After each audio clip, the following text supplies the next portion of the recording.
எங்களுடைய 22 பார்களை கொண்டு வந்த பெருமையை கொண்ட பாஸ்ரி எங்களுடைய மதிப்பு எல்லாத்துக்கும் உரிய அமைச்சர் சந்திரசேகர் அவர்கள் என்னை அன்றைய தினம் படு கேவலமாக விமர்சித்து வெளியே போடா நாயே என்கின்ற அந்த அளவு கேவலமாக என்னிடம் அவரை நேர கதைக்கின்ற அளவுக்கு ஒரு சுயேட்சை பாராளுமன்ற உறுப்பினராக தெரிவு செய்யப்பட்ட 76 வருடம் இலங்கை வரலாற்றிலே முதலாக மக்களால் கட்சி அடிவும் சுவாதீனமாக அன்றைக்கு உட்கார்ந்திருந்தேன். நான் யாரையுமே அடிக்கவில்லை, யாரையுமே பேசவில்லை. என்னுடைய கைகளை பிடித்து இழுத்து, அதாவது ஒரு போலீசாரை சொல்லுகின்ற போது போலீசார்கள் சொல்லுகிறார்கள் அப்படி வெளியேற்ற முடியாது என்று. அந்த நிலைமைக்கு தான் இந்த அரசாங்கம் போயிருக்கிறது. தமிழீழ விடுதலை புலிகளுடைய இதயமாக இருந்த ஒரு தேசம் என்பதையும் கிளிநொச்சி மக்களையும் நான் இன்றைக்கு நினைவுபடுத்த விரும்புகிறேன். ගරු රාමනාදන් අර්ජුනා මන්ත්‍රීතුමා ඔබතුමාට විනාඩි 8ක කාලයක් ලැබෙනවා. විනාඩි 9 තිබ්බා. තව එකක් වැඩි කරා කියලා කතා කරලා කිව්වා. බලන්නකෝ මේ நன்றி மூலாசரண மந்திரத்துமணி அவர்களே.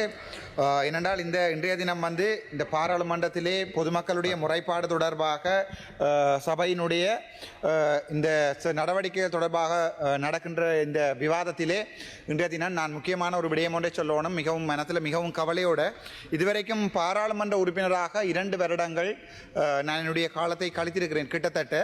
அதிலே அன்றைய தினம் கிளிநொச்சியிலே நடந்த சம்பவம், கிளிநொச்சி ஒருங்கிணைப்பு குழு கூட்டத்திலே நடந்த ஒரு சம்பவம் ஒன்றை உங்களுக்கு இந்த நிமிடத்திலே நான் சொல்ல விரும்புகிறேன். இந்த கிளிநொச்சி மாவட்டம் இலங்கையிலேயே மிகவும் படுமோசமாக பாதிக்கப்பட்ட எங்களுடைய 22 பார்களை கொண்டு வந்த பெருமையை கொண்ட பாஸ்ரி எங்களுடைய மதிப்புக்குரிய பாராளுமன்ற உறுப்பினர் ஸ்ரீதரன் அவர்களுடைய மாவட்டம் என்றதிலையும், இலங்கையிலே அதிகுறைந்த வருமானம் கூடிய மாவட்டம், வருமானம் இல்லாத மாவட்டம், அதிகுறைந்த வருமானம் உள்ள மாவட்டம் என்பதையும், அதே நேரத்தில் தமிழீழ விடுதலை புலிகளுடைய இதயமாக இருந்த ஒரு தேசம் என்பதையும் கிளிநொச்சி மக்களையும் நான் இன்றைக்கு நினைவுபடுத்த விரும்புகிறேன். அந்த கிளிநொச்சி மண் இன்றைய தினம் இவ்வளவு மோசமாக படுமோசமாக இந்த ஒரு அபிவிருத்திகளுமே இல்லாமல் மாறி போயிருப்பதற்குரிய முக்கியமான காரணங்கள் கிளிநொச்சியிலிருந்து இதுவரைக்கும் தெரிவு செய்யப்பட்டிருக்கின்ற பாராளுமன்ற உறுப்பினர்களுடைய அடிப்படை அறிவு தொடர்பான மிகவும் நாங்கள் கவலைப்படுகின்ற ஒரு விடயம்.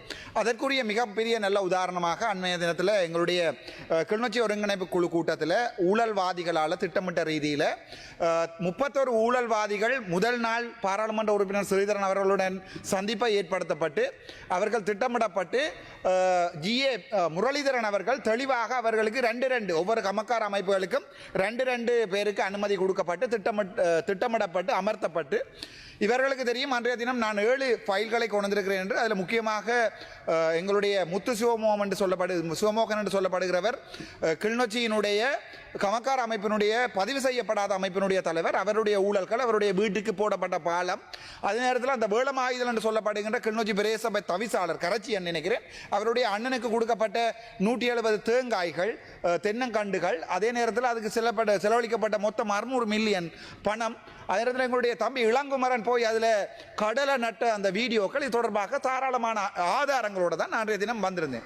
ஆனால் மிகவும் பெரிய கவலை என்னென்றால் எங்களுடைய மதிப்புக்கும் அன்புக்கும் பாசத்துக்கும் நேசத்துக்கும் உரிய எங்களுடைய எல்லாத்துக்கும் உரிய அமைச்சர் சந்திரசேகர் அவர்கள் என்னை அன்றைய தினம் படு கேவலமாக விமர்சித்து வெளியே போடா நாயே என்கின்ற அந்த அளவு கேவலமாக என்னிடம் அவரை நேர கதைக்கின்ற அளவுக்கு ஒரு பாராளுமன்ற உறுப்பினர்களை வடக்கு மாகாணத்திலே மக்களுடைய வாக்குகளால் சுயாதீன பாராளுமன்ற சுயேட்சை பாராளுமன்ற உறுப்பினராக தெரிவு செய்யப்பட்ட 76 வருடம் இலங்கை வரலாற்றிலே முதலாக மக்களால் கட்சி அடிப்படைகள் என்று தெரிவு செய்யப்பட்ட ஒரு பாராளுமன்ற உறுப்பினரை தேசிய பட்டியலிலே வந்திருக்கின்ற இந்த எங்களுடைய பாராளுமன்ற மதிப்புக்குரிய அமைச்சர் சந்திரசேகரன் அவர்கள் மிக கேவலமாக நடத்தினது என்னை நோக்கிய ஒரு அடக்குமுறை அல்ல, என்னை நோக்கிய ஒரு விமர்சனம் அல்ல. நான் அன்றைக்கு மிகவும் சுவாதீனமாக அன்றைக்கு உட்கார்ந்திருந்தேன். நான் யாரையுமே அடிக்கவில்லை, யாரையுமே பேசவில்லை. என்னுடைய கைகளை பிடித்து இழுத்து, அதாவது ஒரு பாராளுமன்ற உறுப்பினரை வெளியேற்ற சொல்லி அவர் போலீசாரை சொல்லுகின்ற போது போலீசார்கள் சொல்லுகிறார்கள் அப்படி வெளியேற்ற முடியாது என்று. அந்த நிலைமைக்கு தான் இந்த அரசாங்கம் போயிருக்கிறது. இங்கே நான் உங்களுக்கு ஒன்று சொல்ல விரும்புகிறேன் என்னென்னா, இந்த கிளிநொச்சி மாவட்டம் இந்த நிலைமைக்கு வந்திருப்பதற்குரிய முக்கியமான காரணம் அந்த ஊழல்கள். கிளிநொச்சி மாவட்டம் முழுக்க நிறைந்திருக்கின்ற ஊழல்கள். வடக்கு மாநிலத்தை பொறுத்த வரைக்கும் இதுவரைக்கும் சுகாதாரத்துறை இவர்கள்லாம் சொல்வார்களே, நீங்கள் லஞ்ச ஊழல் ஆணைக்குழுவில் முறைப்பாடு செய்யவில்லையா என்று சொல்லுகின்ற இந்த அதிபுத்திசாலிகளுக்கு சொல்லுகிறேன். ஏற்கனவே தெல்லிப்பளை ஆதார வைத்தியசாலை தொடர்பாக லஞ்ச ஊழல் ஆணைக்குழுவிலே நான் முறைப்பாடு செய்திருக்கிறேன் 2 வருடங்களுக்கு முன்னர். அதே நேரத்தில் சாவச்சேரி ஆதார வைத்தியசாலைகள் தொடர்பாக 17 மில்லியன் தொடர்பாக நான் ஏற்கனவே அந்த பிரச்சனை இருக்கிற காலத்திலேயே லஞ்ச ஊழல் ஆணைக்குழுவிலே முறைப்பாடு செய்திருக்கிறேன். இந்த 2 வருடங்களாக எந்த விசாரணையும் நடக்கவில்லை. ஆகவே என்னை பொறுத்த வரைக்கும் இவை பொதுமக்களுக்கு வழங்கப்படுத்தப்பட வேண்டும் என்பதற்குரிய முக்கியமான நோக்கம் தான் இந்த டிசிசி மீட்டிங்களுக்கு நான் வருவது. அதைவிட முக்கியமாக நீங்கள் ஒன்றை பார்க்க வேண்டும்.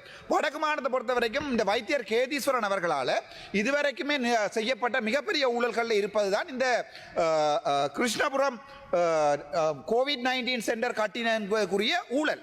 அதே நேரத்தில் வந்து பார்த்தீங்கன்னு சொன்னால் மருதங்கணி கோவிட் சென்டர் கட்டப்பட்ட ஊழல். இந்த 2 ஊழல் வந்து விசாரிக்கப்பட்டு வடக்கு மாநிலத்தின் சுகாதாரத்துறையினுடைய இன்டர்னல் ஆடிட்டால அவர்கள் செய்யப்பட்ட ஆடிட் ரிப்போர்ட் என்னிடம் இருக்கிறது. அந்த ஆடிட் ரிப்போர்ட்டில் இவர் குற்றவாளியாக காணப்பட்டிருக்கிறார். ஆனால் முதல் இருந்த வடக்கு மாநில ஆளுநர் ஒருபோதுமே அவர்களுக்கு நடவடிக்கை எடுக்கவில்லை. ஒரு கடிதம் போடப்பட்டு மறைக்கப்பட்டிருக்கிறது இந்த ஊழல் சம்பந்தமான இன்கொயரி ரிப்போர்ட்டை மூடவும். அது நான் பருத்தித்துறை நீதிமன்றத்திலே இதே வைத்தியர் எனக்கு எதிராக போடப்பட்ட வழக்கிலே நான் அதை ஆதாரமாக கொடுக்கிறது தயாராக இருக்கிறேன். இதே தான் தெல்லிப்பளை ஆதார வைத்தியசாலையிலே மில்லியன் கணக்கான காசுகள் 2013ஆம் ஆண்டு தொடக்கம் 2023 வரைக்கும் சேர்க்கப்பட்டதுக்குரிய ஆதாரங்களை எங்களுடைய மதிப்புக்குரிய நீதிபதி நச்சுமி அவர்களுக்கு நான் சமர்ப்பித்திருந்தேன்.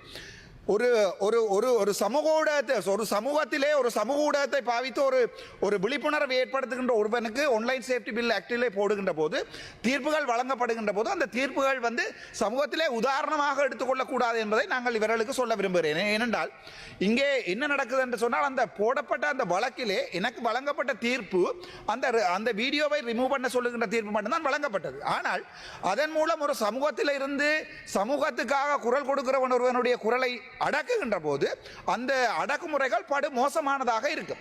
வேற யாருமே இந்த சமூகத்தில் இருந்து அந்த மக்களுக்காக போராட மாட்டார்கள் என்பதையும் நான் உங்களுக்கு இந்த இடத்திலே சொல்லுகிறேன். அதே நேரம் இந்த வேளமாயுதன் என்று சொல்லப்படுவருடைய அண்ணன் உச்சமாளிதனுக்கு கொடுக்கப்பட்ட அந்த அதாவது வந்து பொகர என்று சொல்வார்கள், அதாவது பசலைகள் தொடர்பான மிகப்பெரிய ஊழல்கள் அங்கே இருக்கிறது. அதை விட ஒரு 6 ஒன்றை மேப் பண்ணி எங்களுடைய முரளிதரன் அவர்கள் அந்த ஆற்றிலே இந்த කාලතාව විනාඩි 2යි කරු මන්ත්‍රීතුමනි. தித்வா புயல் நேரம் இது நடந்த என்று சொல்லி இருக்கிறார்கள் என்று சொல்லி காசு கொடுத்திருக்காங்க ஊழல் தொடர்பான இதுகள் எனக்கு இருக்கிறது.